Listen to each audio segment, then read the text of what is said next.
तो hello everyone, मैं आ गया अपनी नई वीडियो के साथ। बेसिकली मैं यहाँ से एक सीरीज़ शुरू कर रहा हूँ, क्लास 10 साइंस के इंपॉर्टेंट क्वेश्चन की सीरीज़। ठीक है, तो बेसिकली आज का हमारा जो पहला चैप्टर होगा वो मैंने सेम जो सीक्वेंस है हमारी साइंस की बुक में, तो पहला chapter chemical reaction and equation की मैंने यहाँ से लेक्चर सीरीज बनाना शुरू कर दिया। तो मैंने पहला chapter chemical reaction and equation शुरू कर दी। ठीक है, तो बाकी मैंने जो इंपॉर्टेंट क्वेश्चन का जो पीडीएफ मैंने नीचे गिवन मतलब डिस्क्रिप्शन बॉक्स में दे रखा है। बाकी से सोल्यूशन जो होगा मैं वो करवाने वाला हूँ व्हाइट बोर्ड पे अपने।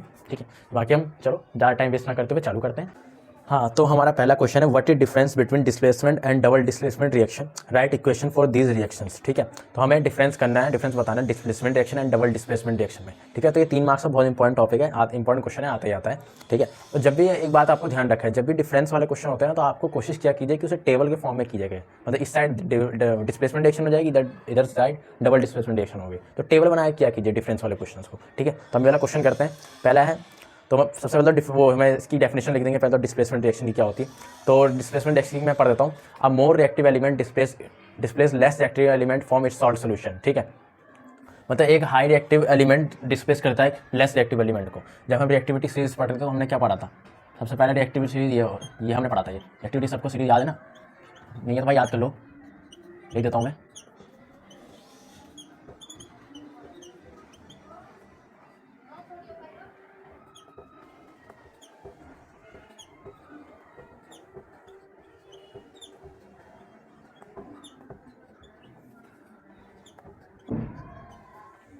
इस साइड क्या हो रहा है, रिएक्टिविटी इंक्रीज हो रखी है, इस साइड इंक्रीज हो रही है। हाइड्रोजन से हम यहाँ से इसको मेजर करते हैं, इससे मतलब स्टैंडर्ड हमने यहाँ से लिया है कि यहाँ से जितना भी होगा इस तरफ रिएक्टिविटी सीरीज जो होगी यहाँ से बढ़ेगी इधर से। ठीक है, और इधर से धीरे धीरे डिक्रीज होने लग जाएगी reactivity power.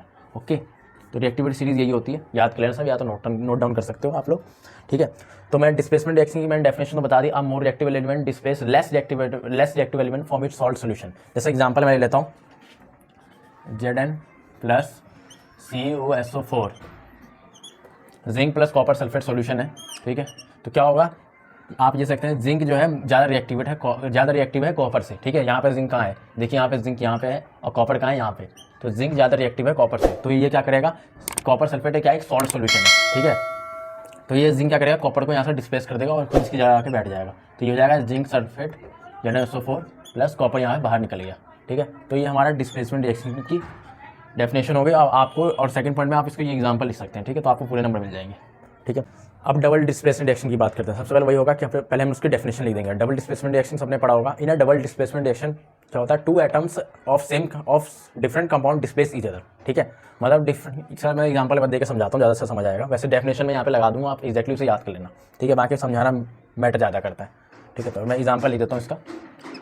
BaCl2 barium chloride कहते हैं इसे, BaCl2 plus K2SO4 potassium sulphate कहते हैं। ठीक है, डबल डिस्प्लेसमेंट में क्या होता है, डिफरेंट कंपाउंड में से, ठीक है, ये यहाँ पे ये वाला और ये वाला आप एक दूसरे को डिस्प्लेस कर देते हैं। मतलब बेरियम यहाँ पे आ जाएगा और पोटेशियम यहाँ पे आ जाएगा, तो ये बन जाएगा KCl potassium chloride plus BaSO4 मतलब बेरियम सल्फेट।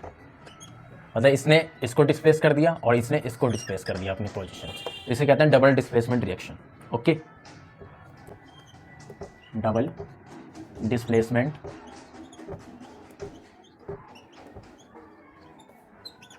रिएक्शन, और इससे ये हमारा डिस्प्लेसमेंट रिएक्शन है।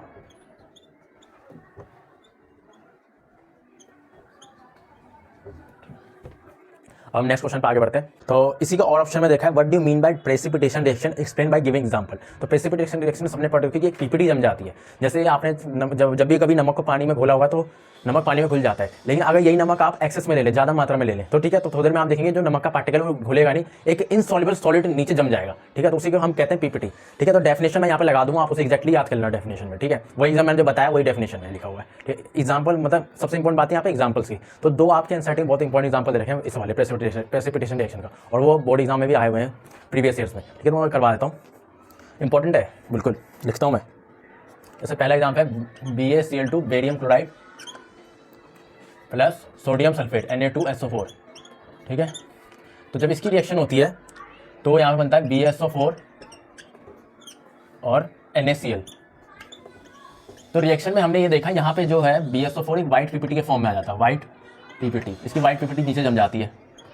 ओके, ये इंपॉर्टेंट है यहाँ पे, ये रिएक्शन दे रखी है आपके एग्जाम पे, एनसीईआरटी में भी और प्रीवियस में भी आई हुई है।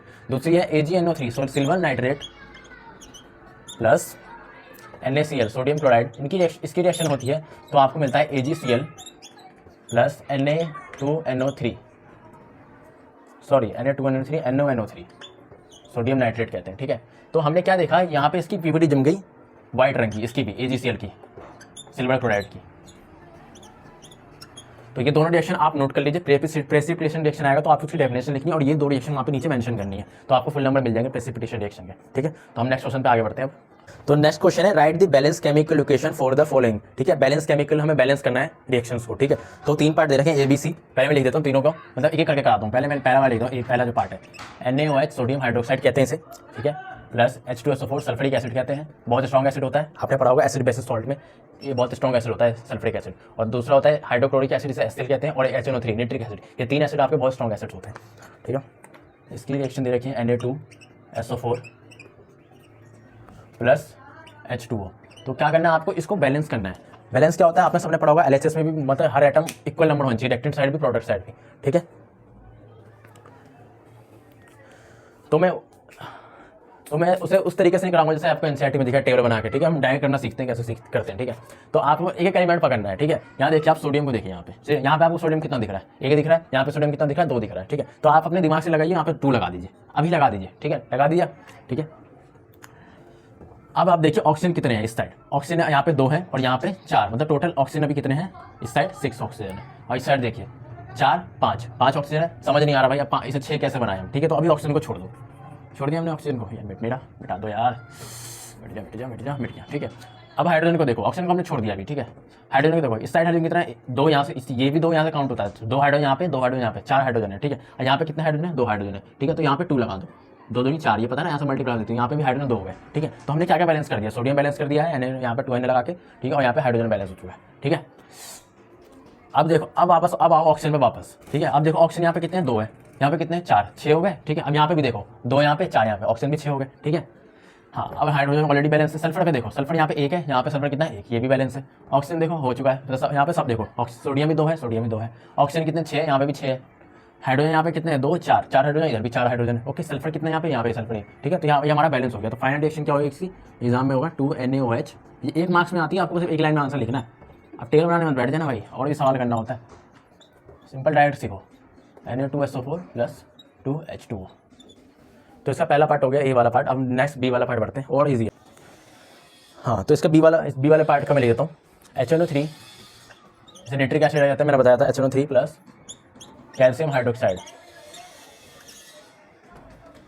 इसकी रिएक्शन होगी तो कैल्शियम नाइट्रेट बना CaNO3 का होल ट्वाइस प्लस H2O।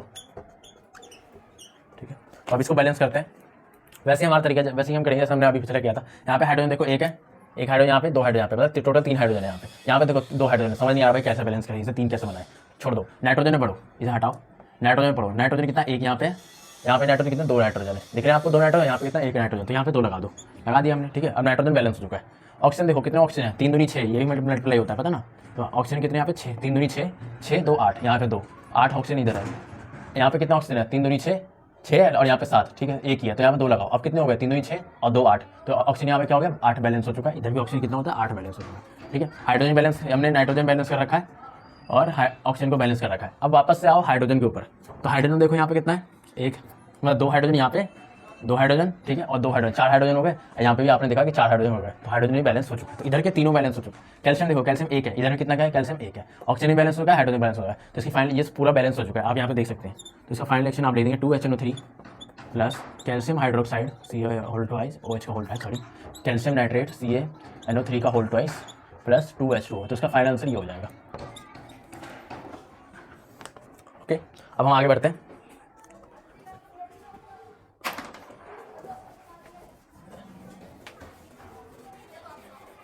तो नेक्स्ट है हमारा KClO3 रिएक्टेंट साइड है KCl प्लस O2। सिंपल वैसे ही करेंगे जैसे हमने पिछला किया था अभी। ठीक है, सबसे पहला एलिमेंट पकड़ो पोटेशियम, पोटेशियम के, यहाँ देखो के कितना, यहाँ पे कितना 1 के, छोड़ो बैलेंस ऑलरेडी। क्लोरीन देखो, यहाँ पे क्लोरीन कितना 1, यहाँ पे क्लोरीन कितना 1, बैलेंस है। यहाँ पे ऑक्सीजन देखो 3 है, यहाँ पे कितना है 2 है, बैलेंस कैसे करें भाई, इसके आगे 3 लगा दो। ठीक है, तो ये 6 ऑक्सीजन हो गए यहाँ पे। ठीक है, लेकिन यहाँ पे 3 ही रह गया तो यहाँ पे 2 लगा दो। कितने ऑक्सीजन हो गए? 3 2 6 ऑक्सीजन तो बैलेंस हो गया, ठीक है। लेकिन पोटेशियम यहाँ बढ़ गया, यहाँ कम हो गया, क्लोरीन यहाँ पे भी 1 बढ़ गया, यहाँ पे घट गया, तो क्या है 2 पोटेशियम और 2 क्लोरीन है, तो सिंपल यहाँ पे 2 लगा दो, 2 पोटेशियम 2 क्लोरीन, तो पूरा बैलेंस हो गया रिएक्शन। तो इसका होगा 2 KClO3 2 KCl प्लस 3 O2, ठीक है। तो इसकी फाइनल बैलेंस इक्वेशन हो गई हमारी कंप्लीट। बैलेंस केमिकल इक्वेशन हमारी सी कंप्लीट हो गई, आप इसको नोट कर सकते हैं। बहुत सिंपल होता है, आपको रिएक्टेंट साइड और प्रोडक्ट साइड बस चेक करते घूम रहे हैं, हो जाता है क्लियर। हाँ, तो अब इसका और वाले ऑप्शन में भी दे रखा है आपको, इसका एक वो केमिकल फॉर्मूला के नेम में दे रखा है, ठीक है। सीधा ऊपर वाले में क्या था, मॉलिक्यूलर फॉर्मूला में दे रखा था, नीचे वाले में केमिकल फॉर्मूला में दे रखा है, ठीक है। तो आपको अगर केमिकल फॉर्मूला मतलब केमिकल फॉर्मूला से मॉलिक्यूलर फॉर्मूला बनाना नहीं आता तो वो भी मैं सिखा दूंगा, लेकिन आपको आना चाहिए, ठीक है। तो मैं पहले हम करते हैं, पहला है ये part, zinc plus silver nitrate, zinc plus silver nitrate AgNO3 कहते हैं। और आपको बनाना नहीं आता ये सब तो मैं एक क्लास इसकी भी ले लूँगा, अलग से बनाना सिखा दूंगा, ठीक है। तो जिंक प्लस सिल्वर नाइट्रेट की रिएक्शन हुई है तो बन रहा है जिंक नाइट्रेट। जिंक नाइट्रेट को ऐसे लिखते हैं ZnNO3 का whole twice, okay, plus silver, ठीक है। तो ये पहला क्वेश्चन है और हमें इसको बैलेंस करना है, ठीक है। तो स्टार्ट करें। यहाँ पे जिंक कितना है, जिंक कितना है 1, तो कोई दिक्कत नहीं, बैलेंस करने की जरूरत नहीं है, ठीक है। यहाँ पे Ag कितना, सिल्वर 1 है, यहाँ पे भी सिल्वर क्या 1 है, तो ऑलरेडी बैलेंस है। नाइट्रोजन देखो 1 है, यहाँ पे कितना नाइट्रोजन 2, तो इसके आगे 2 लगा दो, अब 2 नाइट्रोजन हो गए, ठीक है। अब ऑक्सीजन कितने हैं, 3 दूनी 6, और यहाँ पे ऑक्सीजन कितना ऑलरेडी 6 है। लेकिन आपने यहाँ देखा कि जिंक की मात्रा बढ़ गई, यहाँ पे 2 हो गए, यहाँ पे 1 ही है, तो इसके आगे 2 लगा दो, खत्म, बैलेंस हो गई इक्वेशन। सिंपल थी भाई, ठीक है। अगला बढ़ते हैं। अगला है magnesium plus hydrochloric acid. Magnesium plus hydrochloric acid को लिखते हैं HCl, ओके। तो हमें मिलता है मैग्नीशियम क्लोराइड मतलब MgCl2, इसका फॉर्मूला होता है मॉलिक्यूलर फॉर्मूला मैग्नीशियम क्लोराइड का, प्लस हाइड्रोजन H2, ठीक है। अब हमें इसे बैलेंस करना है। सिंपल देखो, Mg यहाँ पे 1 है, यहाँ पे भी Mg 1 है, ठीक है। क्लोरीन देखो यहाँ पे 2 है, यहाँ पे क्लोरीन 1 है, इसके आगे 2 लगा दो, क्लोरीन बढ़ गया, ठीक है। क्लोरीन यहाँ पे 2 हो गया, यहाँ पे क्लोरीन हो गया, ठीक है। यहाँ पे हाइड्रोजन कितने हैं, 2 हाइड्रोजन है, यहाँ पे 2 हाइड्रोजन, ऑलरेडी बैलेंस हो गया, बहुत सिंपल था। अगला बढ़ते हैं। सी है बेरियम क्लोराइड। बेरियम क्लोराइड मतलब BaCl2 plus potassium sulphate K2SO4 लिखते हैं पोटेशियम सल्फेट को, ठीक है। वैसे आना चाहिए आपको केमिकल फॉर्मूला कैसे, वो केमिकल फॉर्मूला से मॉलिक्यूलर फॉर्मूला कैसे बनाते हैं, एक क्लास ले लूंगा, चलो क्लास 9 तो हम सीखते हैं, चलो इसी भी क्लास ले लूंगा मैं, मुझे पता है होती है दिक्कत, मुझे भी अपने टाइम पे दिक्कत होती है। आजकल मैंने 11th में साइंस ले ली तो केमिस्ट्री मुझे मेरा अच्छे से पढ़ा तो मुझे आता है सब बनाना, ठीक है। लेकिन क्लास में तो मुझे भी दिक्कत होती थी, मुझे भी रट के जाना पड़ता था, ठीक है। स्टार्ट करते हैं K2SO4, ठीक है। तो रिएक्टेंट साइड में रखा है, वो प्रोडक्ट साइड में रखा है बेरियम सल्फेट। बेरियम सल्फेट के बनाते हैं BaSO4, बासो4 कहते हैं शॉर्टकट में, बासो4 प्लस पोटेशियम क्लोराइड KCl, ठीक है। स्टार्ट करें। BaCl2, बेरियम यहाँ पे 1 है, यहाँ पे कितना बेरियम है 1 है, खत्म। क्लोरीन कितना 2, यहाँ पे कितना क्लोरीन 1, तो यहाँ पे 2 लगा दो, लगा दिया, ठीक है, बैलेंस हो गया, ठीक है। यहाँ पे पोटेशियम कितना 2, यहाँ पे कितना पोटेशियम है 2, ऑलरेडी बैलेंस है। सल्फर कितना है 1 सल्फर, ऑक्सीजन कितना है 4 ऑक्सीजन, 4 दोनों साइड, तो ऑलरेडी बैलेंस हो गया। तो देखा आपने, बहुत सिंपल होता है। यहाँ पे एक एलिमेंट को आपको पकड़ना है और दोनों साइड से बराबर करते हुए चलना है, ठीक है, बहुत सिंपल है। तो अगले क्वेश्चन में बढ़ते हैं। लिखा है answer the following questions. Why does the colour of copper sulphate solution change when an iron nails it dipped in, ठीक है। कलर कॉपर सल्फेट सॉल्यूशन का कलर क्यों चेंज होता है जब हम उसमें लोहे की कील डालते हैं, ठीक है। तो इसकी हमें रिएक्शन लिखी है, सबको बहुत इंपॉर्टेंट रिएक्शन है, सबने पढ़ रखी है, बताने की जरूरत नहीं है, ठीक है। Why does the colour of copper sulphate solution, copper sulphate तो बड़ा बनाओ, ठीक है, CuSO4 कहते हैं कॉपर सल्फेट को, और हम सबको पता है ये किस रंग का होता है, ब्लू रंग का होता है ब्लू रंग का, ठीक है। इसने बोला कि आयरन नेल में डिप कर दिया, तो आयरन मतलब Fe की बात कर रहे हैं, ठीक है। तो क्या होगा ये, ठीक है, क्या होगा, इसका कलर होता है चेंज हो जाता है। तो उसने बोला क्यों चेंज हो जाता है, ठीक है, और यही बताना कलर कौन सा बन जाता है जब इसमें, ठीक है। तो सिंपल इसकी रिएक्शन यही, यहाँ पर डिस्प्लेसमेंट रिएक्शन हो रही है। आपने देखा होगा कि आयरन जो है वो मोर इसकी डिस्ट्रक्टिविटी सीरीज, इसकी रिएक्टिविटी पावर बहुत ज़्यादा है कॉपर के कंपैरिजन में, ठीक है। तो क्या होगा, ये आयरन Fe इस कॉपर को यहाँ से डिस्प्लेस कर देगा कॉपर सल्फेट सॉल्यूशन में से, तो ये बन जाएगा FeSO4 और प्लस कॉपर यहाँ से बाहर निकल जाएगा, ठीक है। और यहाँ पे ब्लू रंग, यहाँ पे इसका रंग हो जाता है ग्रीन रंग का, याद रखना है आपको, कलर आता है डायरेक्ट एग्जाम में, तो ग्रीन आपको याद रखना है, ठीक है। सेकंड पार्ट में बढ़ते हैं। In the refining of silver, refining क्या होती है, मेटलर्जी प्रोसेस होती है, इसमें हम सिल्वर को एक प्योर फॉर्म में लाते हैं। मतलब मेटलर्जी है ना कि आपने गैंग वैंग प्रेजेंट होता है जब हम अर्थ क्रस्ट से उसे निकालते हैं सिल्वर को, ठीक है, तो उसे रिफाइनिंग प्रोसेस साफ किया जाता है। तो हम refining, in the refining of silver the recovery of silver from silver nitrate solution, मतलब AgNO3 silver nitrate solution, AgNO3 से हम सिल्वर को कैसे निकालते हैं बाहर एकदम प्योर फॉर्म में, ठीक है। तो silver from silver nitrate solution involve displacement bye copper metal, बिल्कुल कॉपर मेटल डिस्प्लेसमेंट रिएक्शन होगी यहाँ पे। राइट द रिएक्शन इन्वॉल्व, ठीक है। तो इसकी रिएक्शन यहाँ पे हमें कंप्लीट करनी है। तो कुछ नहीं होगा, आपने जब रिएक्टिविटी सीरीज में लिख रहा तो मैंने बताया था कि Ag है वो लेस डिस्प्ले, उसकी रिएक्टिविटी पावर कॉपर के कंपैरिजन में कम है। तो क्या हुआ, कॉपर यहाँ से सिल्वर को क्या होगा, डिस्प्लेस कर देगा। तो क्या होगा, ये कॉपर नाइट्रेट CuNO3 का होल ट्वाइस बन जाएगा ये, और यहाँ पे हमें Ag जो होगा ये प्योर फॉर्म में हम यहाँ पे मिल जाएगा, ठीक है। आप चाहे तो एग्जाम में इसको बैलेंस करके भी लिख सकते हैं, ठीक है। तो मैं इसको बैलेंस भी कर देता हूँ, जैसे यहाँ पे Ag कितना है, 1 है, यहाँ पे Ag कोई दिक्कत नहीं। नाइट्रोजन कितना है, यहाँ पे 2 है, यहाँ पे 1 नाइट्रोजन, यहाँ पे 2 नाइट्रोजन है, तो अभी बैलेंस नहीं है, 2 आगे लगा दो। ऑक्सीजन कितना है, 3 दूनी 6, यहाँ पे ऑक्सीजन कितना 6। कॉपर कितना है, 1, ठीक है। अब यहाँ पे Ag देखो, यहाँ पे 2, 1 है, यहाँ पे 2 लगा दो, ठीक है। तो आप यहाँ पे राइट रिएक्शन भी लिख सकते हैं। अगर आप बैलेंस कर दोगे तो आपको एग्जामिनर पे और अच्छा इंपैक्ट पड़ेगा और आपको अच्छे नंबर मिल सकते हैं, ठीक है। तो ये वाला क्वेश्चन बहुत इंपॉर्टेंट था, दोनों इंपॉर्टेंट था, मैंने करवा दिया, बहुत सिंपल था। पहला वाला डिस्प्लेसमेंट रिएक्शन है, दूसरा वाला भी डिस्प्लेसमेंट रिएक्शन है। रिएक्टिविटी सीरीज उसको याद है, वो कर लेगा क्वेश्चन, ठीक है। आगे बढ़ते हैं अगले क्वेश्चन पे। तो अब हम अपने अगले क्वेश्चन पे बढ़ते हैं। हमारा अगला क्वेश्चन है, a solution of substance x, ठीक है। एक सॉल्यूशन है एक सब्सटेंस नाम का, is used for white washing. तो हमने एनसीईआरटी में पढ़ा था व्हाइट वॉशिंग के लिए क्या यूज होता है, कैल्शियम ऑक्साइड नाम का एक होता है सॉल्यूशन, उसे यूज होता है हमारा व्हाइट वॉशिंग के लिए, कैल्शियम ऑक्साइड, ठीक है। और कैल्शियम ऑक्साइड का फॉर्मूला क्या होगा, Ca और ऑक्सीजन, तो यहाँ कैल्शियम की वैलेंसी होता है +2, इसी का होता है -2, ठीक है। तो फॉर्मूला क्या बनेगा कैल्शियम ऑक्साइड का बनेगा फॉर्मूला CaO, ठीक है। तो हम इसका पहला पार्ट पढ़ते हैं। पहला पार्ट हम पूछा नेम द सब्सटेंस एक्स, तो एक्स नाम है सब्सटेंस, क्या नाम है, कैल्शियम ऑक्साइड, ठीक है। एंड राइट इट्स फॉर्मूला, तो हमने इसका फॉर्मूला क्या हमारा हमने बनाया भी कैल्शियम ऑक्साइड, ठीक है। और कैल्शियम ऑक्साइड को दूसरा नाम भी है, एक नाम और उसे जानते हैं, ठीक है, उसे कहते हैं क्विकलाइम कहते हैं। क्या कहते हैं, क्विकलाइम, व्हाइट वॉशिंग के लिए यूज होता है। इसे हम पढ़ेंगे, मतलब हमने फर्स्ट चैप्टर में पढ़ा है, इसे हम अभी next chapter acid basis salt में भी आपने पढ़ा होगा इसे कहीं ना कहीं, क्विकलाइम कैसे बनता है, ठीक है। एक होता है स्लैकलाइम, होता है क्विकलाइम, तो ये वाला होता है क्विकलाइम, कैल्शियम ऑक्साइड को कहते हैं क्विकलाइम, ठीक है।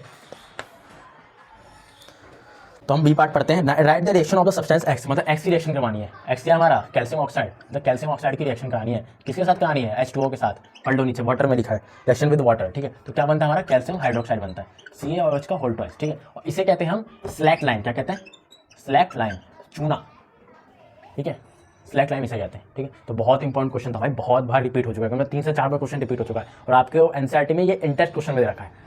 तो ये सबसे इंपॉर्टेंट क्वेश्चन है, मैंने इसे भी नोट करा है अपने इंपॉर्टेंट क्वेश्चन की सीरीज में। हम आगे बढ़ते हैं इसी तरीके से, इसी के और ऑप्शन में भी दे रखा है क्वेश्चन, उसे हम करते हैं।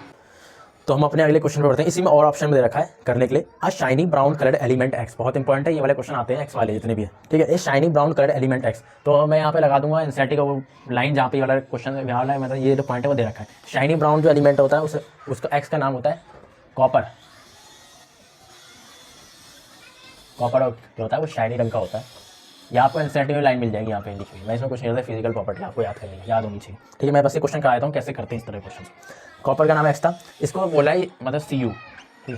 आगे पढ़ लेते हैं, अ shiny brown coloured element x on heating in air, इसको हीट किया एयर के साथ, Cu + O2, मतलब ऑक्सीजन होता है एयर में, तो पता है आपको, ठीक है। तो इससे हमें क्या मिलेगा, बिकम ब्लैक इन कलर, यहाँ पे कोई ब्लैक कंपाउंड मिलेगा, तो इसकी रिएक्शन में तो कॉपर ऑक्साइड बनता है, ठीक है। तो इसी को यही होता है ब्लैक कलर का आपका, ठीक है। आगे पढ़ते हैं, नेम द एलिमेंट एक्स, तो एक्स एलिमेंट का नाम क्या है, कॉपर है, पहला पार्ट हो गया ये, ठीक है। और पूछा ब्लैक कलर कंपाउंड का नाम क्या है, तो हमारा ब्लैक कलर कंपाउंड का नाम क्या है, कॉपर ऑक्साइड, ठीक है। एग्जाम में आप चाहे तो इसको बैलेंस भी कर सकते हैं, मैं बैलेंस कर देता हूँ, यहाँ पे 2 लगा दीजिए, ऑक्सीजन 2 हो गए और यहाँ पे 2 कॉपर यहाँ पे, ठीक है। तो बैलेंस कर देंगे और अच्छा रहेगा आपके लिए, ठीक है। तो ऐसे वाले क्वेश्चन बहुत आते हैं अपने एग्जाम में, तो बहुत ज़्यादा इंपॉर्टेंट भी है, ऐसे क्वेश्चन की आपको प्रैक्टिस करनी चाहिए। मैंने चैप्टर नंबर 4 जब मैं कार्बनिक कंपाउंड में करवाया था, मैंने वहाँ पे भी वाले क्वेश्चन करवाए थे, ठीक है। बच्चे जनरली वाले क्वेश्चन छोड़ देते हैं, बोले क्या चल रहा है भाई, क्या चल रहा है, बहुत ईजी होता है, जिसमें फिजिकल प्रॉपर्टी पढ़ रखी है ना, उनसे वाले क्वेश्चन बन जाते हैं बहुत आराम से, ठीक है। हम अब आगे बढ़ते हैं नेक्स्ट क्वेश्चन। तो हम अपने अगले क्वेश्चन पे आते हैं, लिखा है answer the following question, 2 part इसमें, और वाला भी है, ठीक है। तो पहला पढ़ते हैं, silver metal is added to copper sulphate solution, आधा क्वेश्चन पढ़ा करो, करना चालू करो। सिल्वर मेटल, सिल्वर मतलब Ag की बात चल रही है, Ag silver metal Ag plus उसमें हमने ऐड किया किसमें, कॉपर सल्फेट सोल्यूशन, जो कि ब्लू रंग का होता है CuSO4, ठीक है। तो बोला ऑल्सो, हमने डाल दिया मतलब इसमें, फिर बोला also right the balance chemical reaction if the reaction अगर, अगर ये रिएक्शन होती है, अगर हो जाती है तो क्या प्रोडक्ट बनेगा, और फिर हमें बैलेंस भी करना है, ठीक है। तो इसका सिंपल आंसर है कि इसकी बैलेंस, इसकी रिएक्शन होगी ही नहीं, नो रिएक्शन। क्यों नहीं होगी, ठीक है। पहले बात तो डिस्प्लेसमेंट रिएक्शन है, ठीक है। डिस्प्लेसमेंट रिएक्शन नहीं है क्योंकि जो कॉपर होता है, ये Ag है, यहाँ से कॉपर को डिस्प्लेस कर ही नहीं सकता, क्योंकि कॉपर ज़्यादा रिएक्टिव है Ag के तुलना में, ठीक है। जब हम रिएक्टिविटी सीरीज पढ़ रहे थे तो ये पीछे आ रहा था, कालीनाथ कामाली आलू ज़रा फीके पकाता है, क्यों है आज आया प्लेटिनम, ठीक है।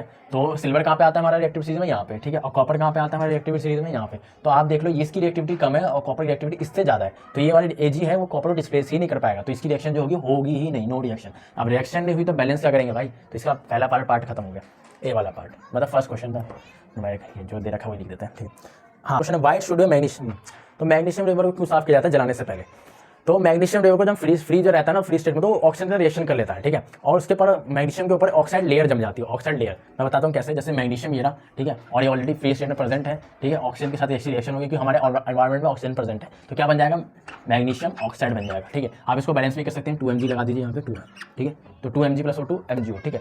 तो ये क्या है, ऑक्सीजन जो है ना, इसके ऊपर एक लेयर बनाया था ऑक्साइड लेयर की, ऑक्साइड लेयर। तो ये ऑक्साइड लेयर होता है, इसको प्रोटेक्ट करके रखता है किसी रिएक्शन ना होने के लिए, ठीक है। तो जब हम जलाएंगे ना, तो ये जलेगा ही नहीं मैग्नीशियम ऑक्साइड, इस पर ऑक्सीजन की लेयर जमी हुई है, इसे प्रोटेक्ट करेगा बर्निंग से, ठीक है। तो इसी के लिए हम इसको साफ करते हैं पहले, मैग्नीशियम रिवर को साफ करते हैं, क्योंकि ऑक्साइड लेयर इस पर हट सके। जैसे जलाने से पहले हमेशा हम इसको साफ करते हैं, ठीक है। तो इसका रीजन यही है। मैं यहाँ पे इसका एक्जैक्टली आंसर जो आपको एग्जाम में लिख के आना है वो लगा दूंगा यहाँ पे, आप यहाँ पे इसको नोट कर सकते हैं। बाकी आपको PDF में मिल जाएगा इसके सबके आंसर जो मैं लिखवा रहा हूँ क्वेश्चन, ठीक है। बाकी हम ऐसे आगे बढ़ते हैं, अगले क्वेश्चन पे बढ़ते हैं। तो इसी के और वाले, हाँ, तो इसी के और वाले पार्ट में दे रखा है, मतलब दोनों पार्ट इंपॉर्टेंट इसलिए मैंने लिख दिया। Right the balance chemical equation for the following reaction, मतलब बैलेंस केमिकल इक्वेशन लिखनी है, पहले इसकी रिएक्शन लिखनी है, फिर इसको बैलेंस भी करना है। पहला है सिल्वर ब्रोमाइड। सिल्वर ब्रोमाइड का फॉर्मूला क्या होता है सबको पता होना चाहिए, AgBr। इसको नहीं आता फॉर्मूला बनाना, मैं एक क्लास लूंगा, सिखा दूंगा कैसे बनाते हैं। Silver bromide on exposure to sunlight disposes into silver and bromine. इस पर जब सनलाइट पड़ेगी, मतलब HMU सीरीज पड़ेगी, आगे नहीं चल रहा यार, ठीक है, ठीक है। तो क्या होगा, ये ना AgBr सिल्वर में टूट जाएगा। इसमें ऑलरेडी रिएक्शन में दे भी रखा है कि जो वो होता है silver bromide on exposure to sunlight decomposed into silver and bromine. तो एक सिल्वर में टूट जाएगा प्लस ब्रोमीन में टूट जाएगा, ओके। ब्रोमीन को Br2 लिखते हैं, फ्री नहीं होता, ये प्रेजेंट होता है मॉलिक्यूलर फॉर्म में, ठीक है। तो Ag + Br2 में टूट जाएगा, ठीक है। तो आपने इसी रिएक्शन लिख दी पहली बात। तो अब आपको इसको बैलेंस भी करना है, तो लिखा है light the balance chemical equation, ठीक है। तो सिल्वर देखिए Ag एक है यहाँ पे, Ag यहाँ पे एक है, ब्रोमीन यहाँ पे एक है, यहाँ पे ब्रोमीन 2 है, ठीक है। तो क्यों है आप, तो हम इसको बैलेंस कर लेंगे, यहाँ 2 लगा देंगे। अब यहाँ भी सिल्वर 2 हो गया, तो यहाँ पे 2 लगाना पड़ेगा, ठीक है। सिंपल ये रिएक्शन हो गई। यहाँ तक तो सब लिख लेते हैं भाई। इसके आगे मैं एक बात बताता हूँ क्या करना है, जिससे एग्जामिनर पे और अच्छा इंपैक्ट पड़ेगा। आप इसको कलर भी लिख सकते हैं, यहाँ पे आप याद कर लेना, से कलर में बता देता हूँ, ठीक है। तो यहाँ पे इसका कलर होता है, वो होता है light yellow, light yellow colour का होता है, ठीक है। और इसका जो रंग होता है वो ग्रे होता है, सबको पता है यार, सिल्वर का रंग ग्रे होता है, ठीक है। तो ये लिख दोगे कलर और अच्छा इंपैक्ट पड़ेगा एग्जामिनर पे, मैंने ये ढूंढ के निकाला है, ठीक है। अगला क्वेश्चन पढ़ते हैं इसी में। What does one mean by exothermic and endothermic reaction. आप एक्सोथर्मिक रिएक्शन से और एंडोथर्मिक रिएक्शन से क्या समझते हैं, इसकी डेफिनेशन लिखनी है। पहले बात तो मैं डेफिनेशन जितनी है मैं सबकी लगा दूंगा आपको यहाँ पे, एनसीईआरटी का वो मतलब जहाँ से एकदम बढ़िया लिखी हुई डेफिनेशन, आगे आपको PDF मिल जाएगा। तो एक्सोथर्मिक रिएक्शन क्या होता है, in reaction in which heat release होती है। और एंडोथर्मिक क्या होती है, in reaction in which heat is absorb, ठीक है। Heat is released and heat is absorbed. ये क्या होती है, एक्सोथर्मिक, जहाँ हीट रिलीज होती है। और ये क्या होती है, एंडोथर्मिक, जहाँ हीट एब्जॉर्ब होती है। एब्जॉर्ब नहीं, एब्जॉर्ब्ड, ठीक है। बाद में पता चलेगा मैं क्या बोल रहा हूँ, ठीक है। इसको क्लास 11 में साइंस ले गया, वो आना बताएंगे, ठीक है। स्टार्ट करते हैं। अब ये वाला क्वेश्चन तो हो गया, अब अगला आगे क्वेश्चन में बढ़ते हैं। हाँ, तो मैं अपने अगले क्वेश्चन पे बढ़ता हूँ। अगला क्वेश्चन है explain the following in terms of gain और loss of oxygen with 2 example each, ठीक है। 2 मार्क्स में क्वेश्चन आता है, ऑक्सीडेशन और रिडक्शन बताना है आपको। तो सबने पढ़ा हुआ ऑक्सीडेशन क्या होता है, a reaction in which edition of oxygen. बाकी एग्जैक्ट डेफिनेशन के लिए मैं यहाँ पे लगा दूंगा, आप देख लेना, ठीक है। तो क्या होता है, addition of oxygen and removal of hydrogen is called oxidation. और रिडक्शन क्या होता है, addition of hydrogen and removal of oxygen, मतलब +O and -H is oxidation. अभी के लिए तो इतना याद कर लो, बाकी असली डेफिनेशन तो मैं क्लास 11 में पता चली क्या है ऑक्सीडेशन रिडक्शन की, ठीक है। डाई डाउन बता रहा हूँ, ठीक है। +H एंड -O, तो ये क्या है, रिडक्शन, ठीक है, ठीक है। तो आपको क्या होता है, addition of oxygen is oxidation, addition of hydrogen is reduction. तो आपको इसे एग्जांपल देके भी समझाना है। तो सबसे पहले हम ऑक्सीडेशन का एग्जांपल ले लेते हैं, अच्छा रिडक्शन का ले लेंगे, चलो, ठीक है। Na सोडियम प्लस O2 क्या बनेगा, Na2O सोडियम ऑक्साइड, ठीक है। तो यहाँ पे क्या ऑक्सीजन यहाँ पे ऐड हुआ, ठीक है। तो यहाँ पे सोडियम का क्या हुआ, यहाँ पे ऑक्सीडेशन हो गया सोडियम, यहाँ पे ऑक्सीजन, यहाँ पे सोडियम अकेला था, यहाँ पे ऑक्सीजन के साथ है, तो सोडियम में क्या हुआ, यहाँ पे ऑक्सीडेशन हो गया, ठीक है। और एग्जांपल और लेता हूँ H2 + O2, ठीक है। तो क्या बन जाता है, सबको पता है H2O, ठीक है। H2O बन जाता है, बैलेंस भी कर सकते हैं, बैलेंस करना तो बैलेंस कर सकते हैं, ठीक है। जैसे यहाँ पे इसको सोडियम को 2 कर दिया यहाँ पे, और यहाँ पे इसको ऑक्सीजन में तो गया। चलिए बैलेंस मत कीजिए, करना है तो कर सकते हैं, ऐसा कुछ नहीं है। चल मैं रुको करके दिखाता हूँ, ठीक। यहाँ पे सोडियम 1 है, यहाँ पे सोडियम 2 है, यहाँ पे 2 लगा देता हूँ, लगा दिया। यहाँ पे सोडियम, यहाँ पे ऑक्सीजन कितना है, 2, यहाँ पे कितना 1, तो यहाँ पे 2 लगा दिया। अब यहाँ पे सोडियम 4 हो गए, तो यहाँ पे क्या करो, सीधा 4 लगा दो, ओके। तो यहाँ पे बैलेंस हो गया। दूसरा वाला H2 + O2 H2 है, यहाँ पे हाइड्रोजन 2 है, यहाँ पे हाइड्रोजन 2 है, यहाँ पे ऑक्सीजन कितना 2, यहाँ पे कितना ऑक्सीजन 1, तो यहाँ पे क्या 2 है। अब यहाँ पे 2 ऑक्सीजन हो गए, लेकिन हाइड्रोजन यहाँ पे 4 हो गए, तो यहाँ पे क्या करो 2 लगा दो, ठीक है, बैलेंस हो गया। बैलेंस भी कर सकते हैं, बैलेंस करके लिख सकते हैं। रिडक्शन की एग्जांपल लिख लेता हूँ, जैसे कॉपर ऑक्साइड + H2,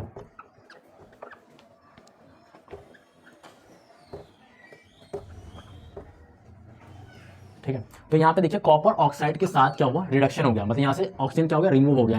यहाँ पे ऑक्सीजन के साथ था, यहाँ पे ऑक्सीजन के साथ नहीं है, तो यहाँ removal of oxygen is reduction. तो यहाँ कॉपर ऑक्साइड के साथ क्या हो गया, रिडक्शन हो गया, और इसको रिडक्शन किसने कहा, हाइड्रोजन ने यहाँ पे आके।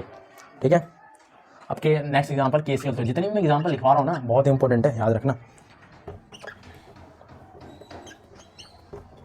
यहाँ पे देखो, यहाँ पे KClO3 ऑक्सीजन के साथ है, यहाँ पे देखो ऑक्सीजन अलग हो गया, तो KClO3 का क्या हो गया, यहाँ पे रिडक्शन हो गया। ठीक है, यहाँ पे -O मतलब ऑक्सीजन यहाँ से रिमूव हो गया, तो रिडक्शन यहाँ पे लिख दिया, रिडक्शन हो गया।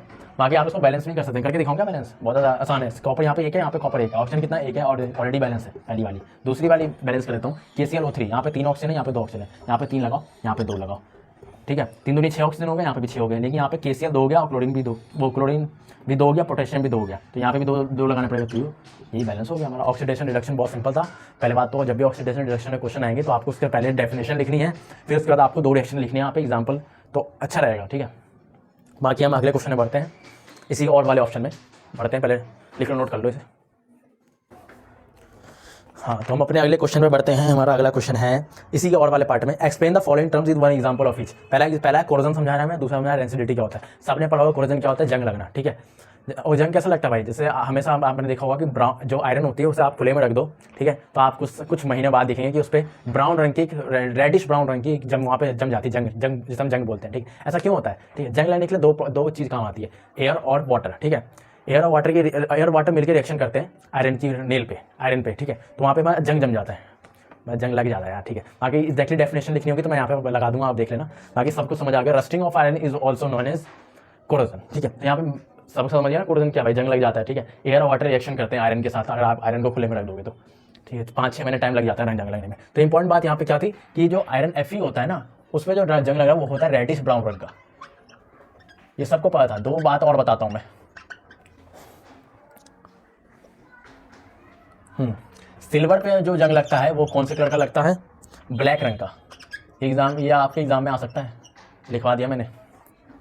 कॉपर, दूसरा है कॉपर पे कौन सा रहता है, ग्रीन रंग का जंग, ग्रीन रंग की उसमें रस्टिंग होती है। ठीक है, तो ये वाला ऊपर वाला तो सबको पता रहता है, ये वाला। ठीक है, ये 2 मैंने आपको बता दिए, ये भी आपको याद रखने हैं, इंपॉर्टेंट है, आपके एग्जाम में 1 मार्क्स में आ सकता है। बाकी आप ये वाला क्वेश्चन है कोरोजन, तो आप ये भी लिख सकते हैं और अच्छा आपका इम्पैक्ट पड़ेगा एग्जामिनर के ऊपर। ठीक है, हाँ, तो कोरोजन समझ आ गया, रस्टिंग ऑफ आयरन मतलब जंग लग जाना, और जंग की साइड है एयर और ऑक्सीजन से, एयर ऑक्सीजन एंड वाटर तीनों कह सकते हैं।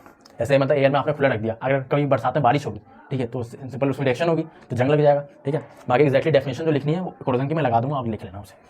उसी सेकंड पार्ट में लिखा है डेंसिटी। डेंसिटी क्या होता है, जैसे जब भी आपने देखा हो ऑयल फैटी सब्सटेंस, जितने भी ऑयली मतलब जैसे चिप्स वगैरह, ठीक है, इसे हम खुले में रख दें, मान लेते हैं हम खुले में रख देते हैं। ठीक है, तो कुछ देर बाद आप देखोगे उसका टेस्ट एंड स्मेल जो होता है चेंज हो जाता है। क्यों चेंज होता है, क्योंकि अगर आपने ये ऑयली फैट सब्सटेंस मतलब ऑयल एंड फैटी सब्सटेंस को,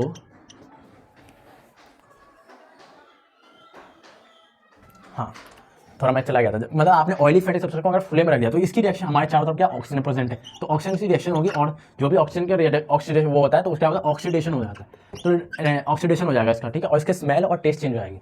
तो रेंसिडिटी क्या है, स्मॉल प्रोसेस है ऑक्सीडेशन का ऑयल फैटी सब्सटेंस में। बाकी इसी एक्जैक्टली डेफिनेशन में लगा दूंगा, आप देख लेना।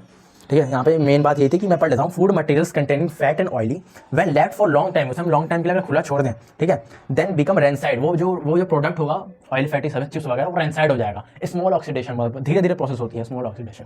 ठीक है, और बाद में क्या होगा, इसका टेस्ट एंड स्मेल चेंज हो जाएगा। आपने देखा भी होगा, चिप्स खाए होंगे, चिप्स कभी खा दे तो क्या होता है, मुरझा जाते हैं। क्या बोल रहा है यार। ठीक है, तो आपने देखा होगा यार, सीधी तो सिंपल वाली बात है। तो यहाँ पे मैं एक्जैक्टली डेफिनेशन तो मैं लगा दूंगा, बाकी आपको रेंसिडिटी समझ आना चाहिए, रेंसिडिटी क्या होता है। ठीक है, इसलिए जो ऑयली मतलब ऑयली फैटी सब्सटेंस होता है चिप्स वगैरह, उसको हम नाइट्रोजन में पैक करते हैं, नाइट्रोजन से पैक करते हैं, ऑक्सीजन के साथ पैक नहीं करते, ऑक्सीजन वाली गैस के साथ, नाइट्रोजन गैस के साथ पैक करते हैं। ठीक है, तो हमने ऑयली फैटी सब्सटेंस वाला क्वेश्चन पढ़ लिया, ये वाला क्वेश्चन भी यहीं पे खत्म हो गया। अब हम आगे बढ़ते हैं। हाँ, तो अब हम अपने अगले क्वेश्चन पे पढ़ते हैं, आगे बढ़ते हैं। लिखा है give reason for the following question, reason बताना है हमें। ठीक है, why is photosynthesis considered an endothermic reaction, photosynthesis को एंडोथर्मिक रिएक्शन क्यों कहते हैं। आपकी एनसीईआरटी की बुक में गिवन है रिस्पायरेशन को एक्सोथर्मिक रिएक्शन क्यों कहते हैं, मैंने फोटोसिंथेसिस बहुत ढूंढ के निकाला है। ठीक है, तो photosynthesis considered an endothermic reaction क्यों कहते हैं, एंडोथर्मिक रिएक्शन फोटोसिंथेसिस को। तो जब हम इसका सिंपल आंसर है, जब भी हमने देखा होगा कि जो प्लांट्स होते हैं हमारे ग्रीन प्लांट्स, ठीक है, वो अपना फूड किस प्रोसेस से बनाते हैं, फोटोसिंथेसिस नाम की फोटोसिंथेसिस प्रोसेस करते हैं, उससे वो बनाते हैं ग्रीन प्लांट्स। ठीक है, तो फोटोसिंथेसिस क्या होता है, वो सनलाइट लेते हैं एक एनर्जी के फॉर्म में, in the form of heat energy के फॉर्म में लेते हैं वो सनलाइट को। ठीक है, और अपना फूड को फॉर्म करते हैं। ठीक है। और हमने एंडोथर्मिक रिएक्शन पढ़ी थी। एंडोथर्मिक रिएक्शन क्या होती है? A reaction in which heat is absorb, ठीक है। तो जो ग्रीन प्लांट्स है वो सनलाइट एनर्जी को एब्जॉर्ब कर दें in the form of heat, मतलब एक तरह से एनर्जी है हीट भी, तो वो जो उस सनलाइट की एनर्जी को हीट को एब्जॉर्ब कर रहे हैं in the form of heat, ठीक है। इसलिए जो हीट को एब्जॉर्ब करे उसे कहते हैं एंडोथर्मिक रिएक्शन। बाकी एक्जैक्टली जो आपको लिखना है, मैंने तो बोल दिया सी, आपको एक्जैक्टली लिखना है वो मैं यहाँ पे लगा दूंगा, आप उसे एक्जैक्टली याद करें। बाकी सबको एंडोथर्मिक, बाकी सबको क्वेश्चन तो समझ आ गया, आंसर मैंने बताया। फोटोसिंथेसिस को एंडोथर्मिक रिएक्शन क्यों कहते हैं? सिंपल है, क्योंकि जो ग्रीन प्लांट्स है वो सनलाइट एनर्जी को एब्जॉर्ब करते हैं in the form of heat energy, ठीक है। हीट एक एनर्जी है, एनर्जी का टाइप है, ठीक है, हीट एनर्जी होता है, ठीक है। अगला क्वेश्चन है, why do we apply paints on iron articles? यार सबको पता है, जब हमारे लोहे के सामान होते हैं उसमें पेंट क्यों कर देते हैं हम? कुछ महीनों बाद, कुछ सालों बाद क्यों लग जाते हैं? टू प्रिवेंट फ्रॉम रस्टिंग, जंग लगने से बचने के लिए हम वहाँ पे उसको पेंट कर देते हैं। तो क्या होता है, जैसे यहाँ पे लोहे के सामान में पेंट कर दिया, ठीक है, तो एयर ऑक्सीजन कह लो या ऑक्सीजन और वाटर की रिएक्शन उस पेंट पे हो ही नहीं पाएगी, ठीक है। तो क्या है, यहाँ पे पेंट का एक प्रोटेक्टिंग लेयर बन गया आयरन के ऊपर, ठीक है, जिससे एयर ऑक्सीजन और वाटर की रिएक्शन कर ही नहीं पाएंगे, तो इससे हमारे जंग लगने से बच जाता है। जंग तो फिर भी लगता है बहुत, लेकिन थोड़ा कम लगता है, ज़्यादा टाइम लगने के बाद लगता है। जब पेंट धीरे छूटने लगेगा ना तो जंग फिर वहाँ पर स्टार्ट हो जाएगा। तो जंग तो फिर भी लगता है, बस बचाने के लिए हम पेंट यहाँ पे लगा देते हैं। सबने अपने घर में देखा होगा, कहीं भी देखा होगा, जैसे आपने साइकिल में देखा होगा, साइकिल में क्यों यार साइकिल में, हाँ, गेटों पे देखा होगा, जितने भी लोहे के गेट होते हैं ना, कुछ सालों बाद क्या करते हैं वहाँ पेंट कर देते हैं, पेंट कर से लाल रंग का पेंट, पीले रंग का पेंट, वैसे पेंट करते हैं तो वो रस्टिंग से बचा सके, टू प्रिवेंट फ्रॉम रस्टिंग। तो सिंपल इसका यही है। बाकी एक्जैक्टली क्या लिखना है आपको मैं लगा दूंगा यहाँ पे, एनसीईआरटी का पेज वो आप लिख देना, एनसीईआरटी का मतलब जो एक्जैक्टली जो लिखना है आपको मैं वो लगा दूंगा, ये कहने वाला, ठीक है। अगला क्वेश्चन है, why do we store silver chloride AgCl, silver chloride को हम डार्क कलर बोतल में पैक करके रखते हैं, मतलब सिल्वर क्लोराइड एक सोल्यूशन है, उसको हम डार्क कलर बोतल में पैक करके रखते हैं। क्यों रखते हैं? डार्क कलर ब्लैक, ये बहुत इंपॉर्टेंट क्वेश्चन है आपके एग्जाम के लिए। तो ठीक है, तो पहले सुन लो, अगर हम इसको डार्क कलर बोतल में नहीं रखेंगे तो क्या होगा, ठीक है। इस पर HV मतलब सनलाइट की एनर्जी पड़ेगी, इस पर हीट एनर्जी पड़ेगी, ठीक है, और ये क्या होगा, Ag + Cl2 में ब्रेक डाउन हो जाएगा, ठीक है। AgCl2 में ब्रेक डाउन हो गया, इसी ब्रेक डाउन से बचने के लिए हम इस पर डार्क कलर बोतल लगाते हैं, डार्क कलर रंग की बोतल लगाते हैं। जो डार्क कलर बोतल होता है ना, वो मतलब उस लाइट की जो पाथ है उसको रोक देता है, ठीक है।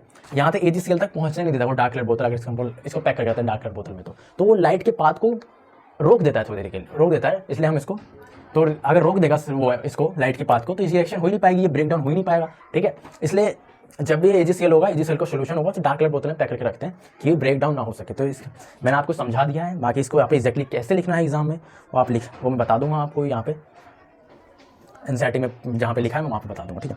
बाकी इसका इंपॉर्टेंट बात और है, मैंने अभी पहले थोड़ी देर पहले बताया, ये व्हाइट रंग का होता है, ठीक है, और ये ग्रे रंग का होता है, ठीक है। तो समझ आ रहा है आप सबको, ठीक है। हम इसका ऊपर वाला पार्ट भी है और वाला, उसे मैं पढ़ना चालू करता हूँ, ठीक।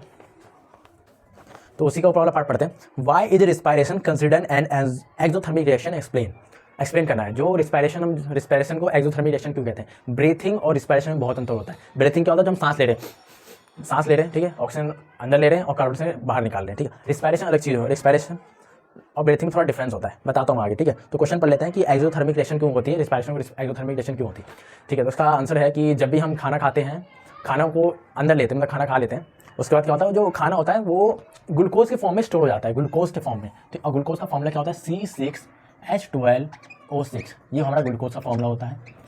और जनरल नॉलेज के लिए आप सुक्रोज का फॉर्मूला भी आ सकते हैं, C12H10O11, इसे हम सुक्रोज कहते हैं, ठीक है, इसे हम सुक्रोज कहते हैं। बस एक जनरल के आप इसे चाहे तो याद कर सकते हैं। ग्लूकोज के फॉर्म में जब हम खाना खाते हैं वो ग्लूकोज फॉर्म में स्टोर हो जाता है, ठीक है। और जैसे फिर हम सांस लेंगे, रिस्पायरेशन करेंगे, ठीक है, तो क्या हो, ऑक्सीजन हमारे अंदर रहेगी, ऑक्सीजन आया अंदर, ठीक है। तो ये ग्लूकोज और ऑक्सीजन की रिएक्शन हो जाती है, तो क्या बनता है हमारा, CO2 बनता है, कार्बन डाइऑक्साइड रिलीज होती है, H2O रिलीज होता है, और एक एनर्जी रिलीज होती है। क्या होती है, एनर्जी रिलीज होती है। कार्बन डाइऑक्साइड जो कि हम बाहर छोड़ देते हैं सांस लेने के बाद, ठीक है, ये पानी या वाटर का फॉर्मेशन हो रखी है, पानी बन जाता है, ठीक है। और एनर्जी मतलब यहाँ पे एक एनर्जी रिलीज हुई, ठीक है, एनर्जी एक रिलीज हुई यहाँ पे, ठीक है। ये एनर्जी जो हम डेली लाइफ में अपना यूज़ करते हैं काम वाम करने में, मतलब शक्ति मतलब कहते हैं ना, एनर्जी शक्ति हमारी है, ठीक है। तो यही एक एनर्जी इसी काम में होती है, ठीक है। और इसे हमने एक्सोथर्मिक रिएक्शन क्यों पढ़ा, ठीक है। तो हम एक्सोथर्मिक क्या होते हैं, इन विच एनर्जी इज रिलीज या हीट इज रिलीज, जहाँ पे एनर्जी रिलीज हो या हीट रिलीज हो उसे कहते हैं एक्सोथर्मिक रिएक्शन, ठीक है। तो यहाँ पे क्या हो रहा है, एनर्जी रिलीज हो रही है, तो इसे क्या कहेंगे हम, तो that's why respiration is known as exothermic reaction, ठीक है। दूसरी इंपॉर्टेंट बात, आप इसको बैलेंस करके भी लिखिए, यहाँ पे कितने कार्बन है, 6, यहाँ पे कितना कार्बन है, 1, 6 लगाइए, ठीक है। यहाँ पे हाइड्रोजन कितने हो गए, 12, यहाँ पे हाइड्रोजन कितने हैं, 2 हाइड्रोजन है यार, वेट 12 हाइड्रोजन, अभी 6 C12 सोचिए, ऑक्सीजन कितने हैं 6, यहाँ पे कितने 2 8, 6 2 8 ऑलरेडी है। क्या करना चाहिए यार मेरे को, हाइड्रोजन 12 है, यहाँ पे हाइड्रोजन क्या है 2 ही है। हाँ तो क्या करना चाहिए 6 लगा दो, 6 दूनी 12। अब ऑक्सीजन कितने हो गए 6, यहाँ पे 6 दूनी 12, 18 ऑक्सीजन हो गया यार। अब क्या करूँ, यहाँ पे कितने हैं फिर 6 2 8, क्या करना चाहिए यार, देखो मैं देख लेता हूँ। हाँ चलो, हाँ चलो समझ आ गया मुझे, ठीक है। तो मैं इसको दोबारा से मैं बैलेंस करके दिखाता हूँ। C6H12O6 प्लस O2, क्या बनेगा CO2 plus H2O plus energy, तो एनर्जी रिलीज करे उसे एक्सोथर्मिक रिएक्शन कहते हैं, ठीक है। तो यहाँ पे कार्बन कितने 6, यहाँ पे कितने हैं 2, यहाँ पे 1 कार्बन, ठीक है। यहाँ पे ऑक्सीजन कितने 6, यहाँ पे कितने हैं 2, 8 ऑक्सीजन हमारा टोटल। यहाँ पे मैं तो 6 बनाऊँ, 6 कार्बन बन गए यहाँ पे। यहाँ पे भी कितने कार्बन हो गए 6 बन गए यार, थोड़ा सही से बनाता हूँ, ठीक है। यहाँ पे कार्बन कितने, यहाँ पे कार्बन कितने 6 6, दोनों साइड 6 6 कार्बन। यहाँ पे ऑक्सीजन कितने 6 2 8, और यहाँ पे 6 2 8, और यहाँ पे 7 7 यार, 6 दूनी 12 13 हुए ना, ठीक है। और यहाँ पे कितने 8, क्या करना चाहिए मुझे यहाँ पे पहले तो हाइड्रोजन को बराबर करो। हाइड्रोजन कितने हो गए 6 दूनी 12, और हाइड्रोजन कितने हैं 12, ठीक है। अब ऑक्सीजन गिनो 6 दूनी 12 12 6 18, क्या करना चाहिए यहाँ पे 6 है, यहाँ पे 2 है, 6 2 8, अभी 10 और करना है।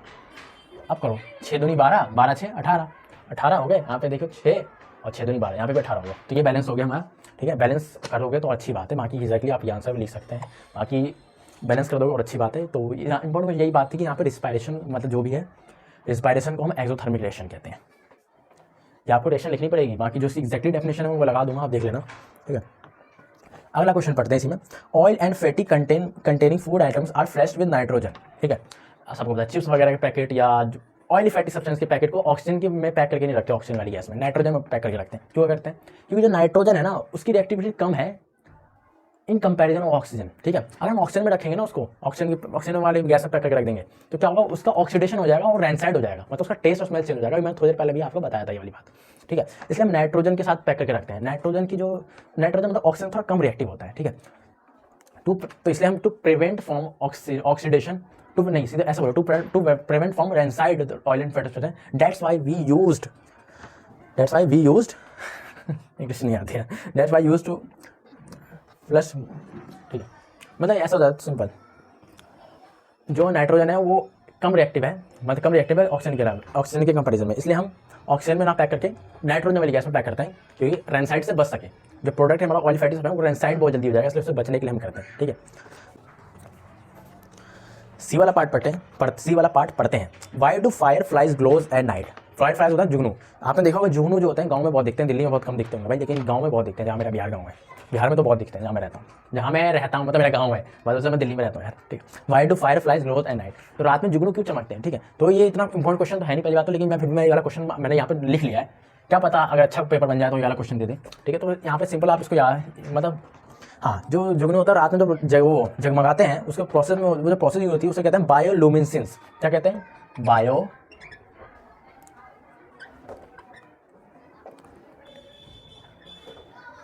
बायोलुमिनेसेंस एक प्रोसेस होती है, ठीक है। इसी प्रोसेस की वजह से जो जुगनू होते हैं रात में चमकते हैं। इसकी मैं रिएक्शन ले देता हूँ, आपको समझ आए, ठीक है।